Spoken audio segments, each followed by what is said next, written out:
Hello guys, welcome back to my new mini blog. তো আজকে আমি অ্যামাজন থেকে অর্ডার করেছি, দেখো কী জিনিস, সেটাই আজকে ডেলিভারি বয় আমাকে দিতে এলো। তো আজকে ডেলিভারি হওয়ার পরে এবার এটাকে আনবক্সিং করে নেবো। এখন অ্যামাজন থেকে ভালো বাক্স দিতে চায় না, শুধু একটা খাম চিপকে দিয়ে ছেড়ে দেয়।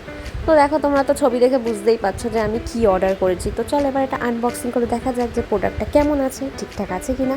তো দেখো, বাক্সটা খুলে নেওয়ার পর এবার প্রোডাক্টটা বের করার পালা। তো ভেতরের প্যাকেজিংটা ঠিকঠাকই ছিল, আর কোনো ম্যামেজ কিছু ছিল না। তো চলো এবার এটা প্যাকেটটা খুলে দেখি যে ভেতরে ঠিকঠাক আছে নাকি। তো দেখো, এইটা ফিলিপসের হেয়ার স্ট্রেটনার ছিল, আর ওখানে অন অফ করার জায়গা, আর এখানে সিল্ক প্রোটেকশানটা দেওয়া ছিল, আর এটা ছিল হচ্ছে ওয়ারেন্টি কার্ড। তো দেখো, ওয়ারেন্টিটা 2 বছরের ওয়ারেন্টি ছিল। আর আজকে আমি আমার এই উস্কো খুস্কো চুলটাকে সুন্দর করে স্ট্রেট করব। তো তার জন্য আমি সর্বপ্রথমে চুল আঁচড়ে নিলাম, আর এবার দেখো এটা প্রোডাক্টটা দিয়ে আমি স্ট্রেট করতে থাকলাম। তো দেখতেই পাচ্ছ ফাইনাল রেজাল্টে কেমন হয়েছে। তোমরাও যদি ইউজ করে থাকো তাহলে আমাকে অবশ্যই জানিও যে তোমাদের রেজাল্ট কেমন আছে। ও আর হ্যাঁ, আমার এটার দাম কিন্তু 899 টাকা নিয়েছে।